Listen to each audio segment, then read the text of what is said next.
Hello everyone. Today we have another Tribe of AI meeting, Tribe of AI Deep Learning for Tabular Data. So welcome everybody. Let's start with short introduction. My name is Dovydas. I mainly do these two things in my life. I run Tribe of AI and I'm also a machine learning team lead at Vinted. These are our sponsors. Really big thanks to Tech Consult, Vilnius Tech Park and Vinted for supporting our community. These companies make this community alive and help us with our events and other stuff. The plan for today is like that. First of all, we are going to do the introduction. I'm going to talk to you about what is Tribe of AI, what we do, what products we have, and like all in all, why should you care? Then we'll move to the deep learning for tabular data presentation, and finally we'll have some pretty much chatting inside the audience tools of this presentation. So stick around, ask questions. Like this is an opportunity to get your questions about deep learning or about being part of Tribe of AI. So let's start with the introduction. Tribe of AI is pretty, I don't want to say old initiative, but we are soon going to be 2 years old. So I would like to say that we are going for a while. And during these 2 years, we have started various initiatives. So one of these initiatives is the meetups. So you are at one of these meetups right now, and we used to do these meetups at actually various locations, mainly at Vilnius Tech Park. However, now with the current situation, with the virus, we are doing these things online. We also have a bootcamp. I'll tell you about it a little bit later, but in short, it's a very intensive deep learning course where you we are trying to make you a deep learning specialist in the shortest amount of time possible. Finally, we have the AI Academy. So this is a more slower approach, but also a more with a more wider appeal. We try to make the AI accessible for everybody. So we have various we pretty much spread our products from being mainly focused on community building, so the meetups, to being very learning focused, so the bootcamp, and academy is something in the middle where you learn, but you also learn with the community, with the social setting. So let's start with the meetups. The meetups, so today is the third meetup already, third remote actually meetup. This is our 21st meetup in all, and the third remote meetup. And they will continue to take place online until the coronavirus threat passes. Then we have the bootcamp, as promised. So we already had one iteration of the bootcamp. It took us a little bit more than 9 months. Actually, we have some of the graduates of the bootcamp. We just today checked that it's almost exactly a year, it's a year and a few days since the first bootcamp started.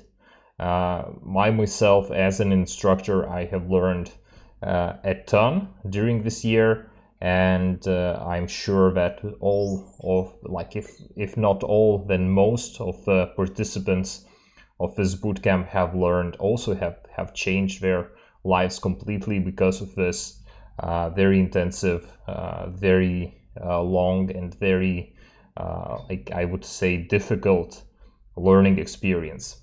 So 9 people have graduated. We are also working on the bootcamp 2.0.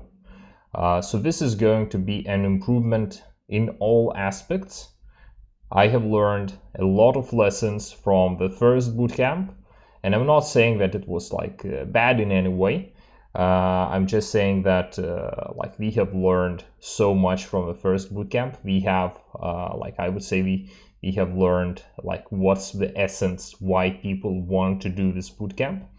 And the original plan was start in September. However, because of the lingering quarantine and all these measures, it's hard to say then. And this one has to be done.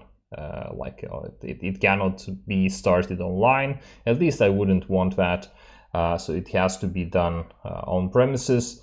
Therefore, I am going to like start it this way at any rate. But if we still have the quarantine, then we are going to do it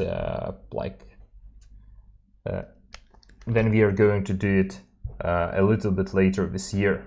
So at any rate, we are going to start it this year, and looking forward. If you want to know more about the bootcamp, yeah, please let me know. I'll inform you about all the details as they become clear. The final thing is the Academy. The Academy really the rebrand. It used to be called AI Workshops. Now it's called AI Academy. The reason for this change is that it was like kind of losing the workshop aspect. It's much bigger than just simple workshops. People like some people were like super impressed by like the scope and the magnitude of the whole thing. Pretty much you can become an AI practitioner by participating in the AI Academy. We have some like the main idea of the AI Academy is you can learn AI with no prerequisites. You can start from literally not knowing how to code and go all the way to becoming an AI practitioner. So the whole path will be detailed in classes. Now the principles of the AI Academy is that we do not create the content.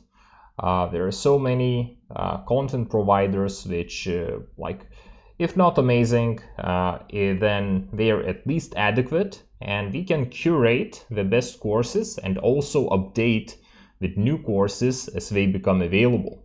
So that's, I think, one of the like really big strengths of the AI Academy is that you will get the best content in the world, and you don't have to just be say that it's enough to just get what some one person decided that, oh, this is going to be the curriculum. So the strength of AI Academy is that the content is always world class. It's also very practical. We focus on getting the job skills. Therefore, like I've seen so crappy advice, in my opinion. There are people say, oh, you have to be an expert in calculus before you can start doing any machine learning. So in my opinion, that's like totally incorrect. You can start doing the thing that you like. It's like the thing that's saying, oh, you cannot play football until you can do some arbitrary task. No, you can start immediately, and like later when you understand that this thing is what you actually want to do, then you start to see the limitations of not knowing calculus, then you will learn the calculus. But then you'll have like the much better motivation for it, because you will know that, oh, if I learn this new skill, this calculus skill, then I will be able to push my machine learning to the next level. So this is the practical aspect, or just-in-time learning, that you do not learn something in advance. You learn things as they become necessary. We also try to maximize your success rate. That means that we as a team or as a community, as the whole AI Academy community, we try to come up with the new ways how to keep people engaged, how to keep people motivated, how to help the people who are struggling, and all in all, like increase that if you join this community, you will get support. Somebody will be responsible for helping you not to drop out, helping you understand these things. As long as you be active in this regard yourself, you will receive help from the community. Finally, we use agile and lean principles in learning. So we learn in sprints. We also try to only, like as I mentioned, like just-in-time learning. So we also try not to learn things which are nice to have. So we always try only to learn the things which are like most necessary for solving the problem, or for learning the thing which we aim to learn. So all of these things said, I mentioned that you can start from scratch, but like start from not knowing anything, but you can start with some machine learning or data science knowledge. So we have these different classes, and we have two concepts. We have a class concept and we have a team concept. So when a team forms, it can form in any of those classes. So for example, it can form in E-class. It can start in E-class, and then it will move up the ladder, like E-class graduates to D-class. Then the same people with some additional new inflows, they will go to C-class, then C-class goes to B-class, and so on and so on. So these teams will move through the ranks, through the classes, and like people will join this core, but the core starts in some when we have like an additional team starting, I'll like choose the best starting point for the most interest, and we'll have like this new class coming up until the S class. So if you're interested, keep our Tribe of AI website, keep looking, and at some point, probably in about before the next meeting, probably I'll announce about forming of a new class. And if it's the class which you want to join, you can participate in this, like a little bit of a lottery. So you can all apply, and then I'll choose the winners. All the instructions be on our main website, tribeofai.com. So let's move to the structure. It's, of course, like this academy. If you want to learn something like to be actually useful, it's not going to be easy. So there is a pretty significant time commitment, 8 hours per week. We also have meetings every Saturday. We learn at home and sing at meetings. So he's learning at home, I guess, and we learn at home and sing at home right now. But what is meant here is that these meetings which we have, they're not designed for mainly learning. They are designed to update our direction, to fix any mistakes. It's pretty much a mentoring session where we all talk about our learning sprint and adjust our learning for the next sprint. The strengths of the Tribe of AI, and this one includes everything. This one includes the bootcamp, this one includes the AI Academy, this one also includes the meetings. So we embrace the social aspect. Learning, like especially the learning about programming and these what's called there are soft skills and there are hard skills. So usually learning the hard skills are very individual. I think that's a pretty lost opportunity, because learning in a social aspect is much more powerful. So I've seen people learning so much faster than they would do that individually, because you can never be number one in everything. If you embrace that I am learning not only from my own mistakes, but I'm also learning from my colleagues' mistakes. I'm not learning from my own questions. I'm also benefiting of smart questions which my team members asked. I'm not only learning from my own findings, from my own research, I'm also learning from the research which my team members have done. So this is so much more powerful. It makes you learning maybe 2 or 3 times faster. So the social aspect is very, very important to us. Therefore, we are tribe of AI. We are not like AI Academy or only or something. AI Academy is just a small part of being a tribe, because being a tribe is the main thing. We also share with knowledge and experience. We help our tribe members grow, and we make meaningful connections. So that's the things which are very important to us, which we really try to keep, which we understand are our main like advantages over pretty much everybody else.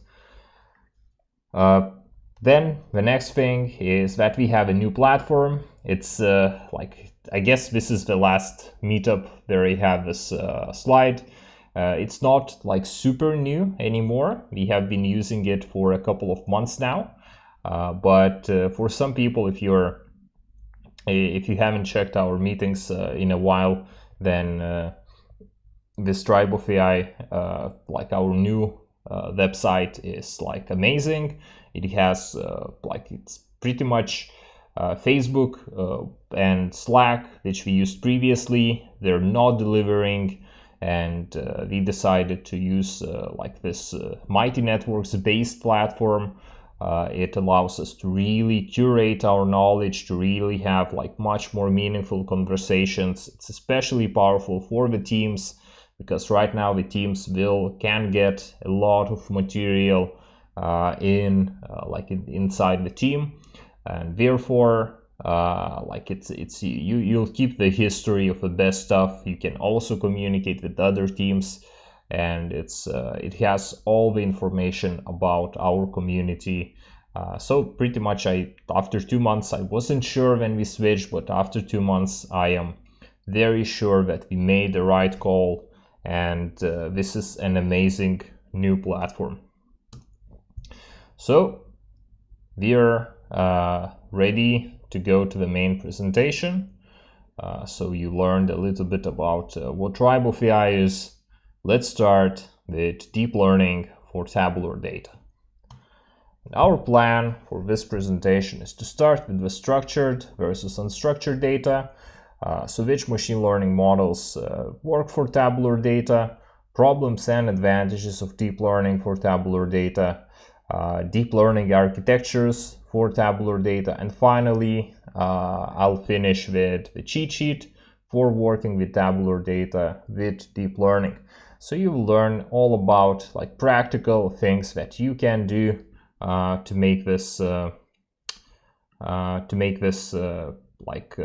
tabular data actually work in your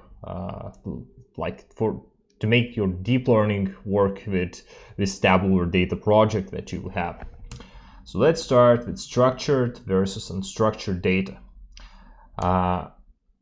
We all know that deep learning is very, very powerful for these types of things. It's very powerful for video information. It's very powerful for images. You can also use deep learning for like various reinforcement learning tasks, mainly planning, but also like these computer games like pretty much allow us to use a lot of interesting deep learning models from reinforcement learning, and we also can use deep learning for audio information. However, there is one big piece of data missing. It's the tabular data. So tabular data, it's like actually very efficiently stored, so it doesn't take insane amount of like memory, but the sheer amount of information represented and already stored in the companies for tabular data is really, really huge. So tabular data is super important, and deep learning seems to be having trouble penetrating this I would even want to say classical machine learning problem. So applying deep learning models for tabular data seems to be a little bit different and more difficult than a straight win if you would if you would have like a computer vision problem, so there is no question about it, you would use deep learning. If you have to analyze a video, also no question about it, you would use deep learning. However, for tabular data, things are much more nuanced. So let's talk about which machine learning models work for tabular data. What is, like, maybe this is the answer why deep learning hasn't took off that good. So in the level 1 crook tier, we have the linear regression, logistic regression, and decision trees. So the most classical of machine learning methods: linear regression for regression problems, logistic regression for binary classification actually, or using a little bit of a smarter algorithm, you can also use logistic regression for multi-class classification or multi-label classification. So it's like adaptable for all classification problems. We also have decision trees. Those can be used also for like regression and classification problems. These methods are usually the building blocks for the more advanced like level 10 hitman like tier models. So we have random forests here, we have gradient boosted trees, and we have vector support vector machines. So these are usually like very powerful models. They are not yet top tier. So for the top tier, I have like shortlisted the most powerful of like the actual modifications. So all of these are some type of gradient boosted trees or gradient boosted machines. So pretty much everything here is gradient boosted tree based, but these specific algorithms seem to work like really well. These are the things which win competitions. These are the things that is the actual target. So nobody is going to be impressed if you beat a random forest or a support vector machine with deep learning. But if you can beat a CAD boost or a LightGBM model, everybody's gonna be like, wow, so deep learning is really this powerful. So this is the mafia boss which we try to beat, or which we say that this is our benchmark. If deep learning works as good as CAD boost for tabular data, then deep learning works the best. The problems and advantages of deep learning for tabular data. So maybe if we start with what problems and what the advantages of deep learning, we can better understand why deep learning hasn't been too successful and why are we trying. So in short, if there are only problems, so why bother? Use deep learning for everything that has to do with unstructured data, and keep using CAD boost for the structured data. So first of all, we have not as much data. That's like one big problem. One specific like sub problem of that is that it's easier to overfit. Deep learning has so many parameters, usually has so many parameters that like the solutions tend to be like easy to memorize, especially for these what's called wide data sets, which have a lot of columns but not a lot of rows. Deep learning can be it can be very tricky to apply deep learning to that. It's also longer to train. That's again not absolutely always true, but in general, XGBoost is a good example of a thing that's really well optimized, and it's like a lot of frameworks, a lot of work has been put into making XGBoost work really well. So therefore, like usually applying a custom deep learning model is not as fast, and you have to have specific hardware And if you have specific hardware, then it's also like, because XGBoost can also use GPU, so it's yet again not as fast. So in general, it's longer to train. Of course, it depends on a million factors. What's your data set? What's the architecture of your deep learning model? But as a rule of thumb, we know that probably most of the time these gradient boosted tree-based models are faster. We also have more work required to pre-process. There are a couple of problems here. So one thing is that we have mixed feature data types. So you can get everything from ordinal data. You can have numeric data.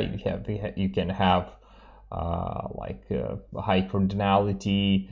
High cardinality features. You can have a lot of different data types for your features, and it requires different pre-processing pipelines, so it can be a little bit trickier to pre-process all of that compared to things like random forests are very, very reliable. Even if you make all the mistakes in the world, they'll still work pretty reasonably. Might not be the best, but they will work all right. Of course, that's not true for deep learning. Any single mistake will make your model pretty crappy, and therefore you have to get everything right.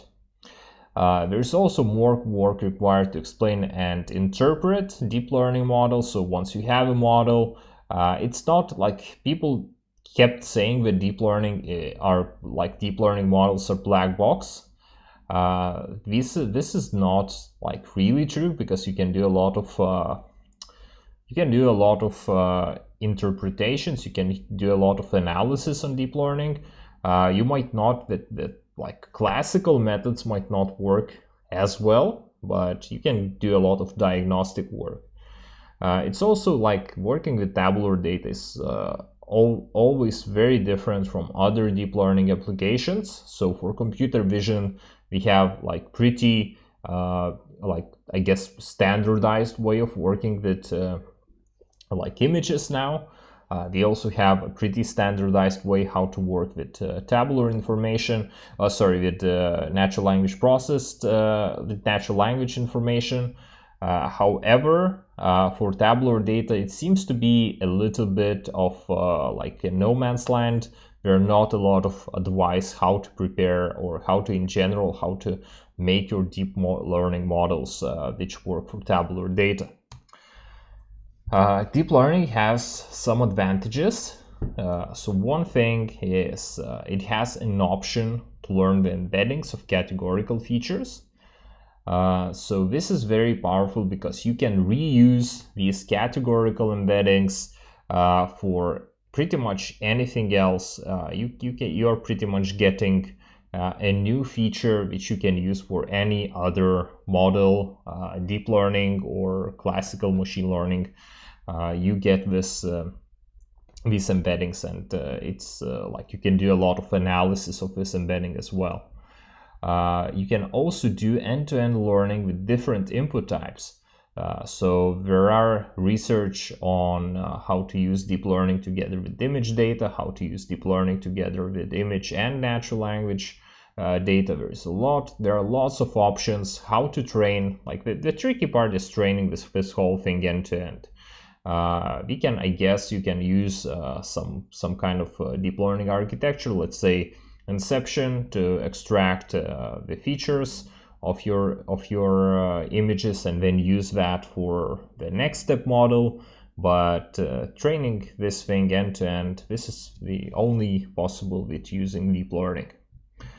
There are also many options for hyperparameters, and this has a lot of advantages, of course, also disadvantage that it's difficult to choose these hyperparameters, but at any rate, at least you can create very different models, which then later you can ensemble, which have different, and we'll see one architecture is doing exactly that later, which are easy to ensemble or combine together, and they provide really good results this way. So because deep learning is like pretty much you can structure deep learning models in any way, almost any way that you like, as long as it's like a cyclic, directing the cyclic graph. You can do whatever you want, and this flexibility is really powerful and allows you to like experiment and achieve interesting results. Like you can come up with a lot of new ideas which work for your specific problems. Finally, you can use a deep learning model to distill a big ensemble and make it fast and like fast to run, and like not maybe fast to train, but still very accurate and fast to use for inference. Also much more lightweight. So what are the current deep learning architectures for tabular data? And you might be thinking, so what? There are architectures for tabular data? Turns out that there are. The first one was by Google, and it was like 4 years ago now. Google released the wide and deep learning. There is like, I'll share all the papers later at the end of the presentation. But like Google released this wide and deep learning, and remember I mentioned that deep learning is so powerful because it allows you to pretty much, if you come up with an idea, you can construct it using deep learning. So this is exactly what Google did. They had this pretty much they had two neural networks. One neural network was wide. So wide neural network is it's a logistic regression or linear regression, depends on the type of problem which you're solving. But in short, it just takes all the features and checks for their pretty much does what logistic regressions do, like gives you one output given all of these features, has parameters for all of the features, learns the parameters for all of the features. So it's very powerful for memorization. For example, exceptions or like anything, like pretty much exceptions, which allows it to be tackle specific instances where the general smooth rules do not apply anymore. Then we also have the deep part. So the deep part is, if I remember correctly, a three-layered, very classical neural net with 3 layers. I think ReLU activation functions. And what we did is we concatenated the results of both of these parts. So it's just 2 neural models welded together to provide a single output. So that was the first and pretty already kind of well-known deep learning architecture for tabular data. So probably if you heard something, you have heard about this wide and deep learning from Google. So then people and it's not in order, I mean in the time order. So then we have this neural oblivious decision ensembles for deep learning on tabular data. So that's the title of the paper. This paper presents neural oblivious decision ensembles, which we called nodes. So we have node here. Not the best name to Google. I mean, hard to find this thing because you would have to use the full name. Nobody's going to it will be hard to just search for node. In short, there are these things, oblivious decision trees. And to be honest, before reading this paper, I didn't know what these oblivious decision trees are. So in short, they're regular decision trees that have a constraint that we use the same splitting feature and the same splitting threshold for all internal nodes on the same depth. So you might be thinking, okay, so that makes them very weak, right? And that's true. They are much weaker than unconstrained decision trees. However, it was shown, like in the paper, like are really good at citing it.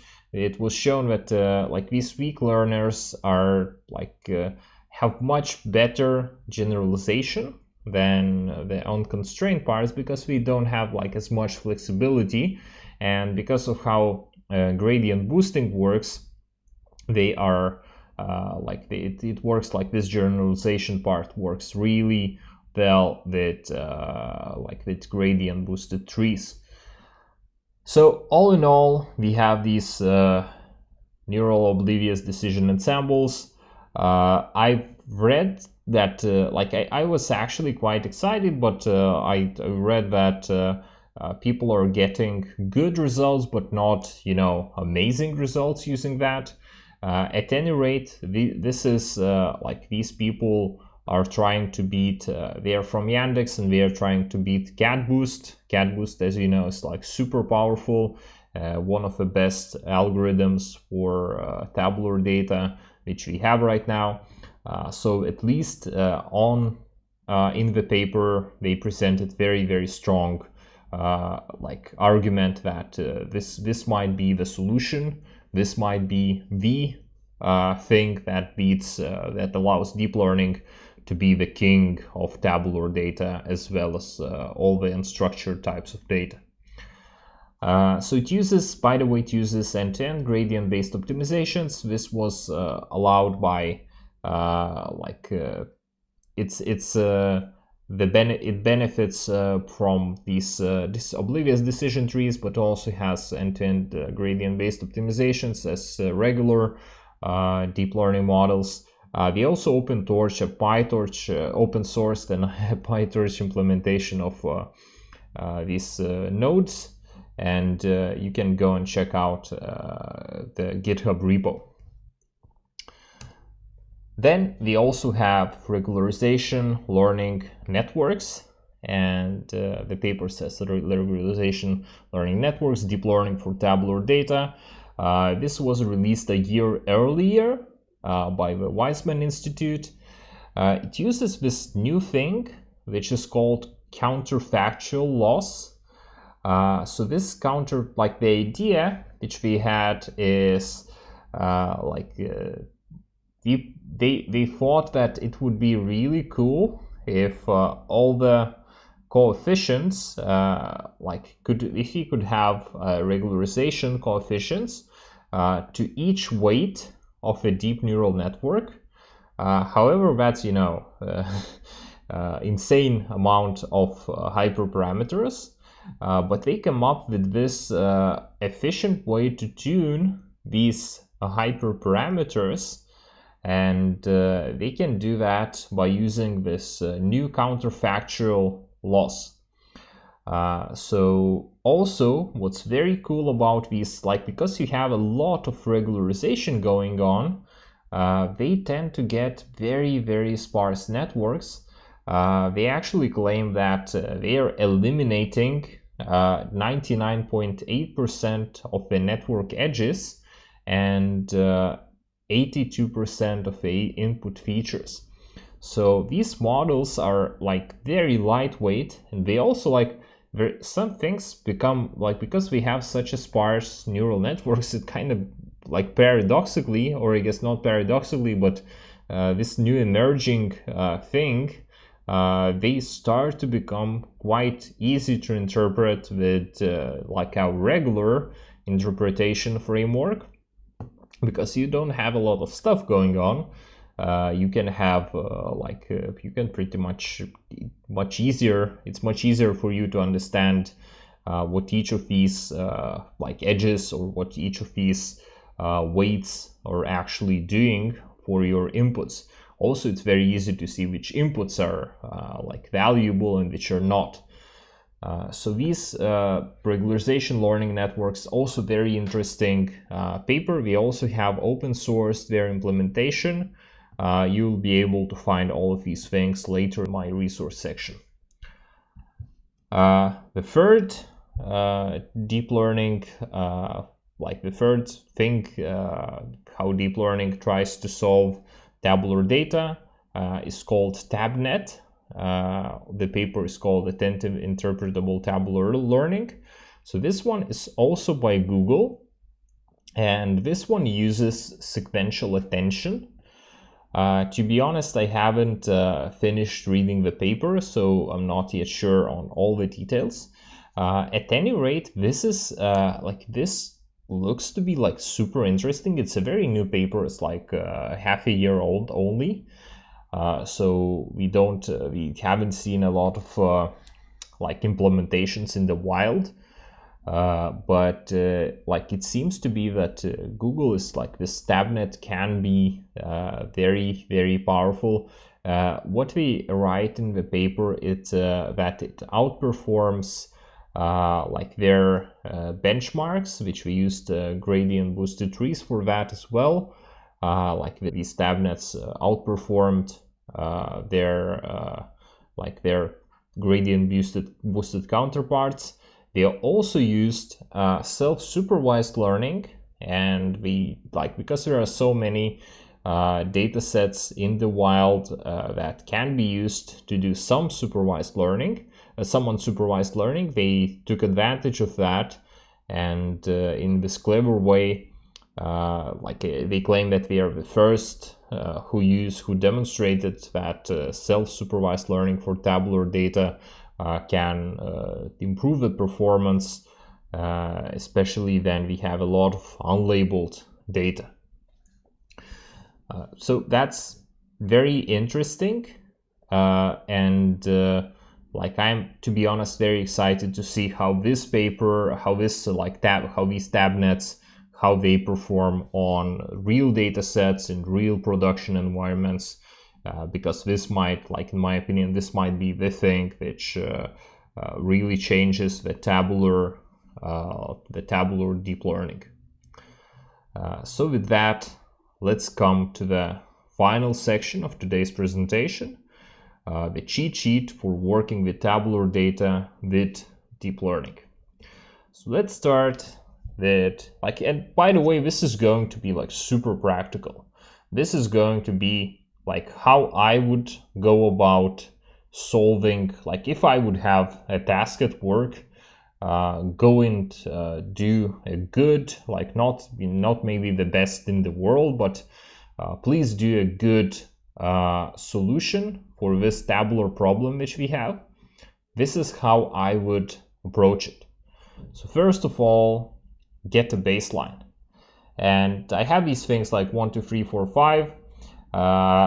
They might not necessarily be in that order, but this order is not in any way bad. First of all, depending on the problem, start with linear or logistic regression, get the first baseline. K-nearest neighbors, pretty much because we want to throw it in the ensemble later. Also, second very, very basic benchmark. Then go with classical random forest, one more addition to our set of models. Then probably I would choose just one of those. I don't think it makes sense to go with all the types of gradient boosted trees, so I would choose the one which I like that day. So whatever, let's say XGBoost. So let's take XGBoost and in the end do maybe a simple ensemble of all of them.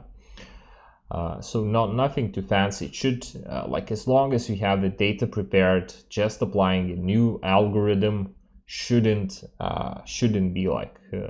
take too much time. It's just all of these, it seems that if you say, oh, this 1, 2, 3, 4, 5, but data gathering, data cleaning, data preparation, this will take maybe 90% of the work, and implementing these models, it's very, very not a lot of extra effort comes to implement one more model on the already prepared data.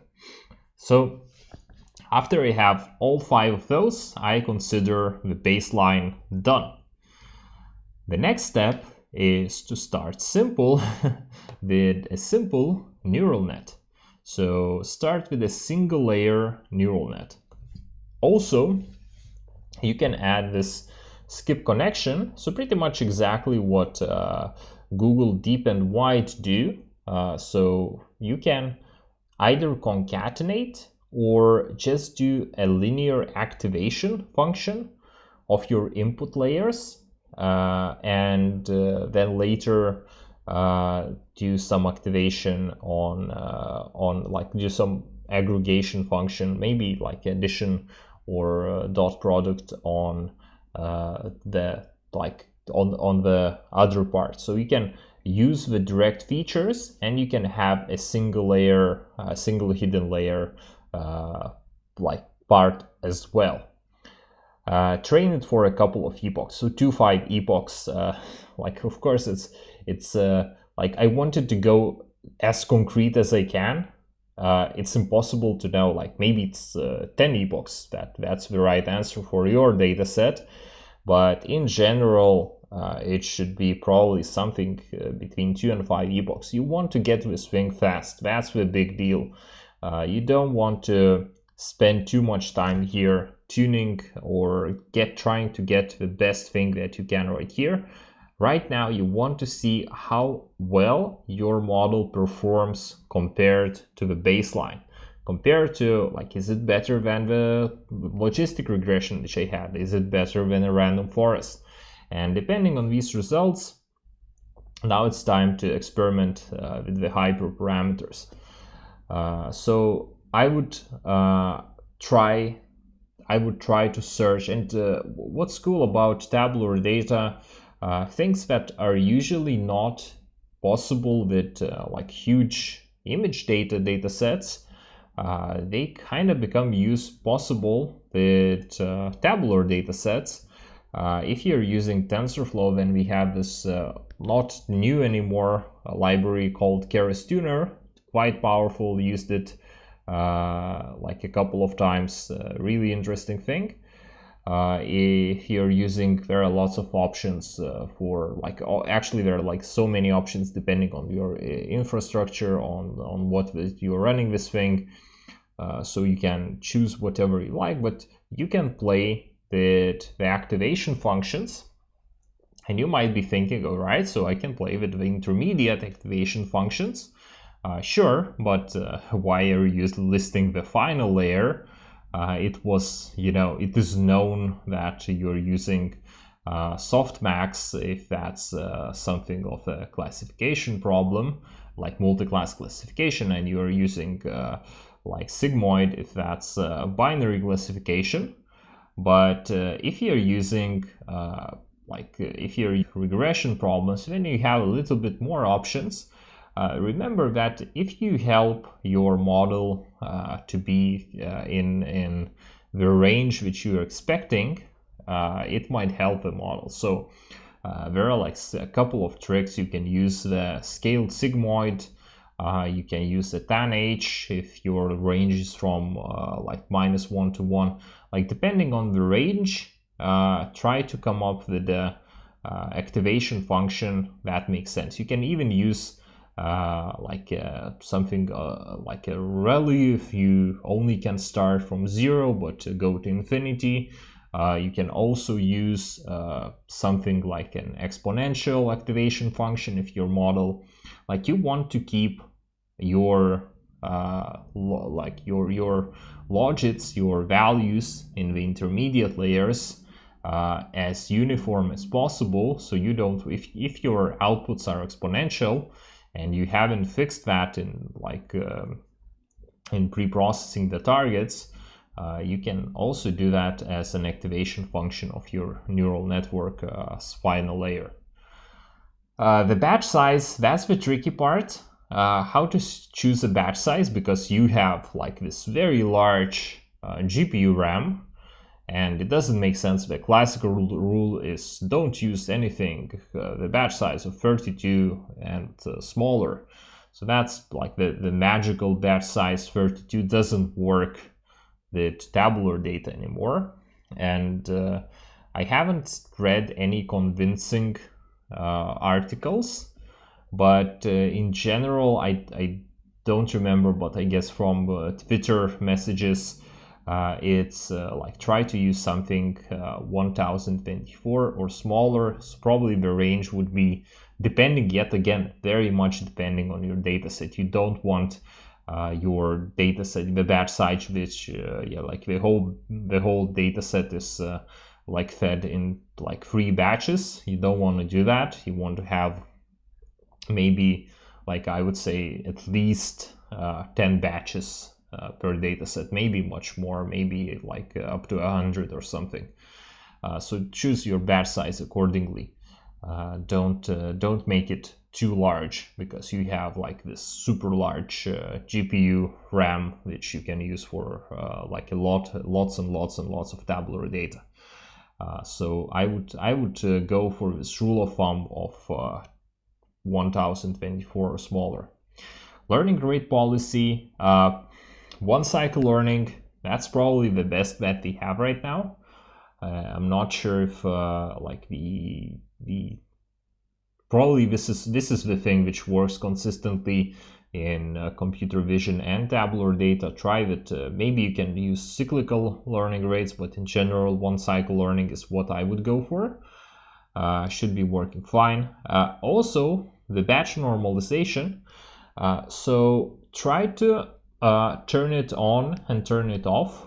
I've read yet again, I don't remember in which paper, but I read in some paper that batch normalization was not helping the performance in some cases, so turning it off might be beneficial.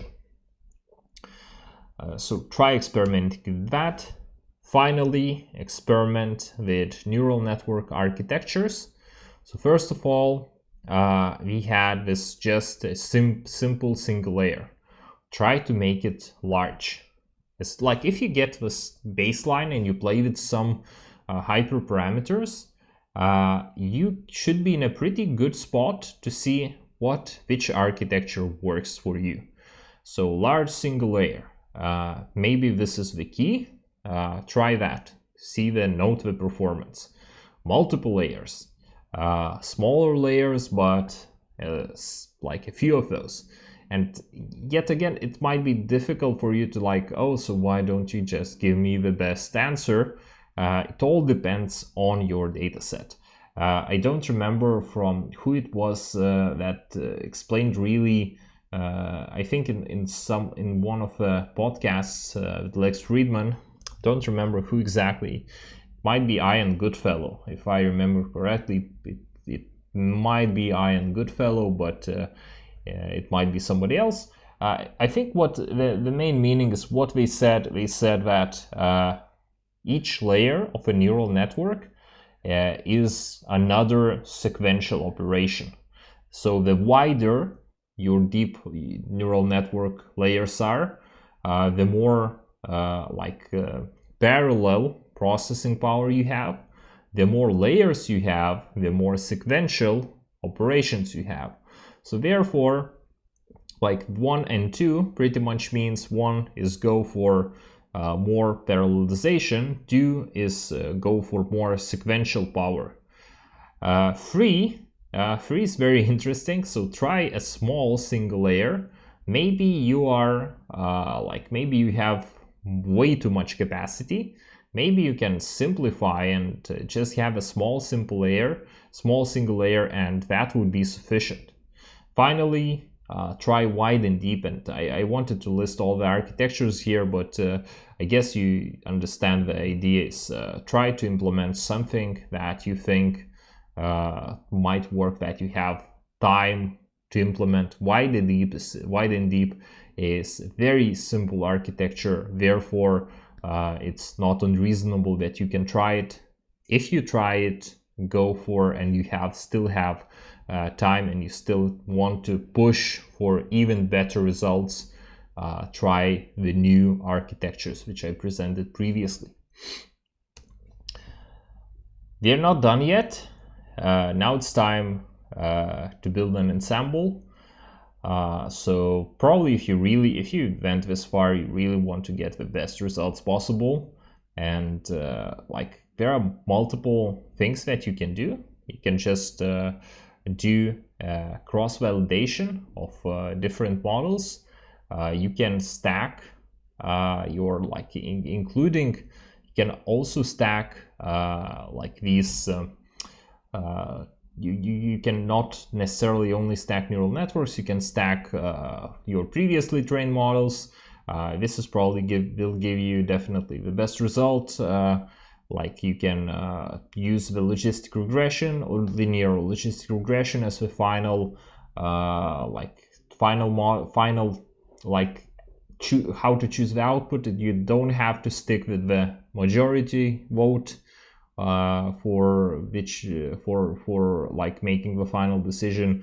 People are experimenting with not only linear logistic regression but also with neural nets on top of all of these models, so pretty much feeding the outputs of the models to a new neural network which will make the final result, which will make the final prediction. So of course you don't train this thing end to end, you are just using it as a final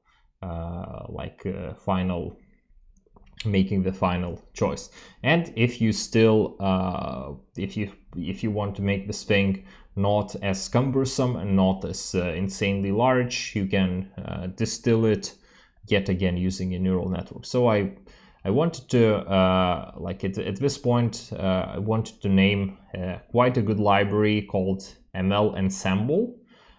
So I guess reading the documentation will be more than sufficient to know how to build a good ensemble. This model does a lot of this library does a lot of the heavy lifting. Yet again, the name is ML Ensemble. Will help you out to build your ensemble of these various models which you built previously. Finally, as promised, we have all the resources. So mentioned ML Ensemble. Then we have the general and adaptive robust loss function. So this is quite an interesting paper. It's about how you can use this. So for choosing the loss function, it's usually quite straightforward, but sometimes it's a little bit tricky. So therefore, this paper introduces a loss function which has its own parameter and generalizes, I don't remember, but I think 5 or 6 of these a little bit more exotic but still useful loss functions. Entity embedding for categorical variables. So this is the gold, this is one of the golden articles.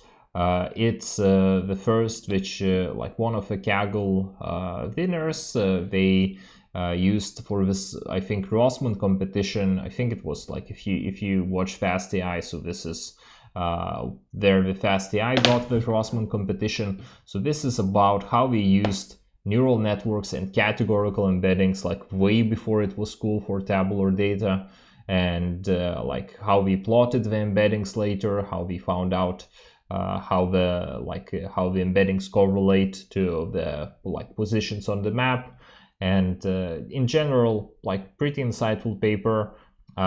Will tell you a lot about categorical embeddings. A discipline approach to the neural network hyperparameters. So this is in general best practices about learning rate, batch size, momentum, weight decay. I think this is by Leslie Smith. Super convergence, also by Leslie Smith. So this is where one cycle policy learning rate. This one cycle learning rate policy. So the original paper about it, I guess the idea is very useful. The idea is very simple. Start small, warm up, then go down a little bit more gradually. Finally, cool down with this final small learning rates. Neural oblivious decision ensemble. So this is the paper from Yandex. About this, again, as I said, very excited about this one. Also very excited about TabNet. Regularization learning networks. So this one, if you really want to get these very, very skinny and lightweight neural networks, also seems to have very good performance. So the viable candidate.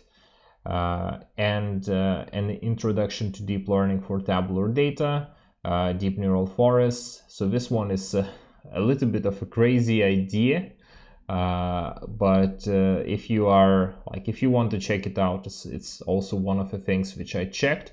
A little bit of course not in the same league as something from Yandex or Google.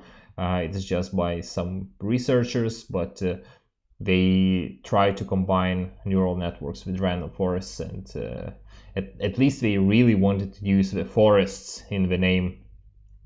So it seems to be like a little bit like not as polished paper as the others, but yet quite an interesting idea. So check it out if you have time. And finally, like if you remember the CELU activation function, so the paper from like the original paper for the CELU activation function is self-normalizing neural networks. They also have comparisons of deep learning and SVMs and I think random forests for several tabular data sets. So it's quite interesting to see the comparisons, quite interesting to see what they like how they come up with this CELU idea. It's also the famous appendix. I don't remember how many pages long, but I think it's like over 50 pages of a single mathematical formula. So the famous CELU activation function formula, really a paper which you have to check out. So all in all, this is all of the resources. Yet again, I would go maybe not necessarily in order, but these top ones are very important. Maybe the TabNet is the last super important one, with the last three are much more optional, but still check them out if you have time. Let's go to the like right now. So let me read the questions. So Statis has a question. In which city are you planning to start Bootcamp 2.0? For those who are not able to physically come to classes, maybe you consider possibility to record lectures and place them somewhere. Very amazing question by Stasis. Yes, I'm actually considering that. I really would love to actually have a class of people participating in class and also people participating in online. So I would like to have this hybrid group, an ensemble, best of both worlds. So some people learning remotely, some people learning on site, and all of them benefiting from like this structure. So I think I'll definitely try to make it happen. At any rate, it's going to be in Vilnius. So like the physical location is going to be in Vilnius, but I'll really try my best to make it available online as well. Then I have a question from Vytautas. How does CatBoost and LightGBM compare to Fast AI Tabular Neural Net? Does CatBoost and LightGBM work on GPU? Yes, they do. How do they compare? So this is I guess the big topic of today's presentation. They are very comparable. Fast AI Tabular, if I remember correctly, they are using pretty standard like multi-layer, like I think 2-layer neural net. But like they have, of course, them being Fast AI, they apply quite a few tricks on top of that. So it's Fast AI Tabular is very powerful. That's in short. It's very powerful. So if you are using it, I think you're getting one of the best neural network architectures, which you don't have to code yourself. Fast AI works on GPU and it works faster than random forest on CPU. Well, yes, because it works on GPU. It does not need hyperparameter training. Not true. Everything needs hyperparameter training. Gives a little bit better results when scikit-learn random forests, of course, depending on the problem. So, of course, cat boost and lightgpm, those are production grade, or I guess industrial grade libraries. Scikit-learn random forest is, when you're learning about random forests. So cat boost and lightgpm will definitely give you, I think almost by definition, if I'm not mistaken, they will give you better results than random forests. Don't remember if that's a necessity, but they work on GPU. They will be very fast. They will give you better results than random forests. That's a fact. And they will probably be very close to what FastAI Tabular provides.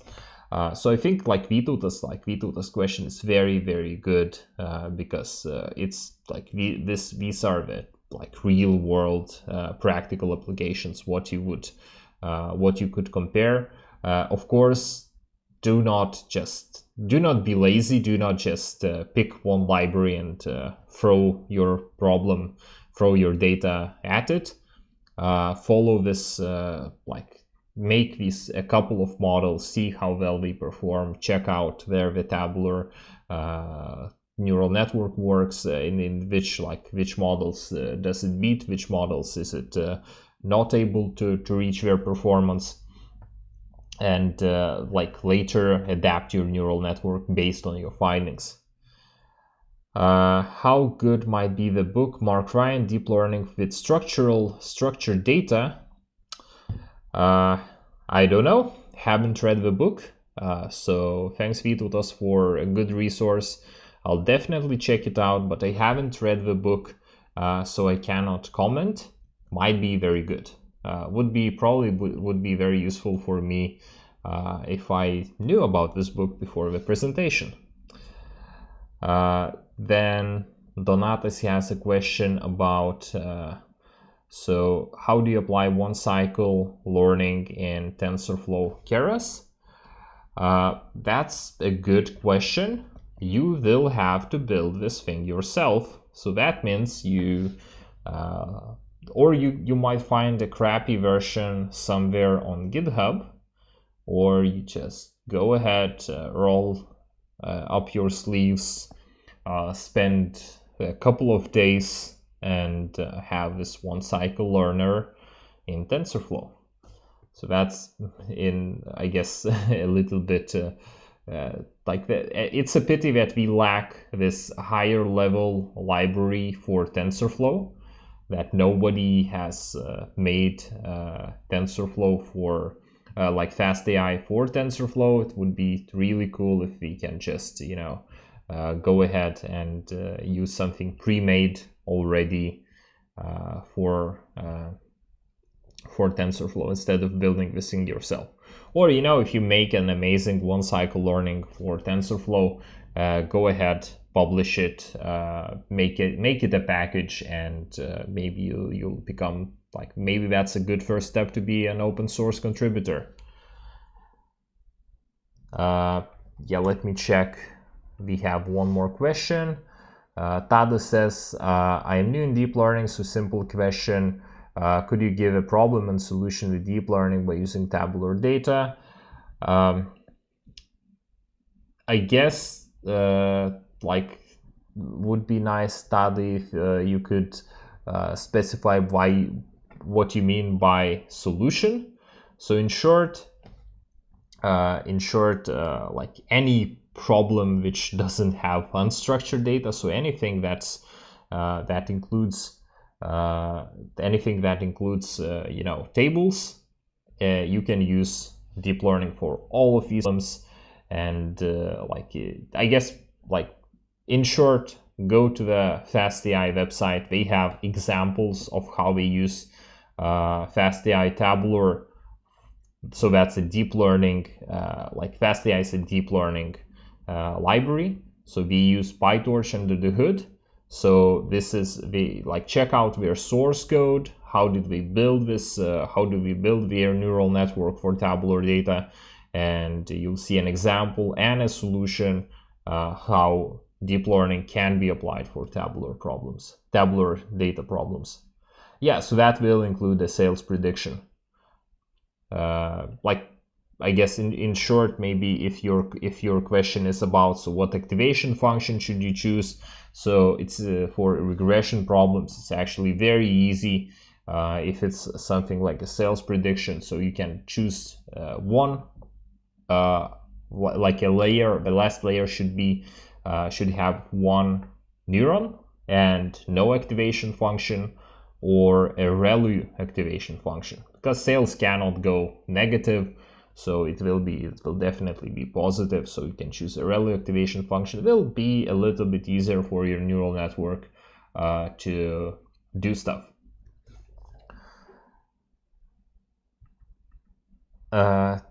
Do I have any more questions? So we'll stick around for a couple more minutes.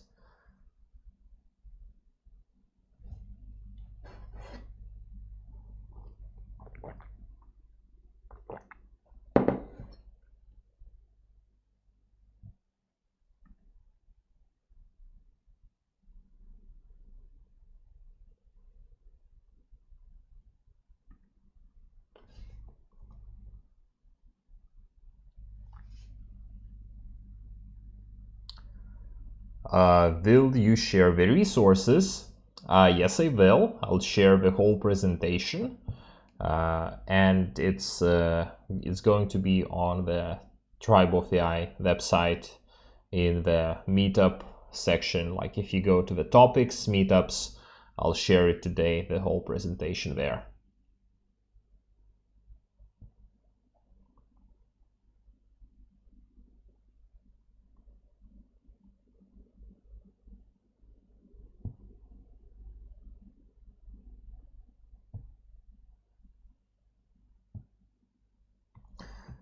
Right, so it seems that I have answered all your questions.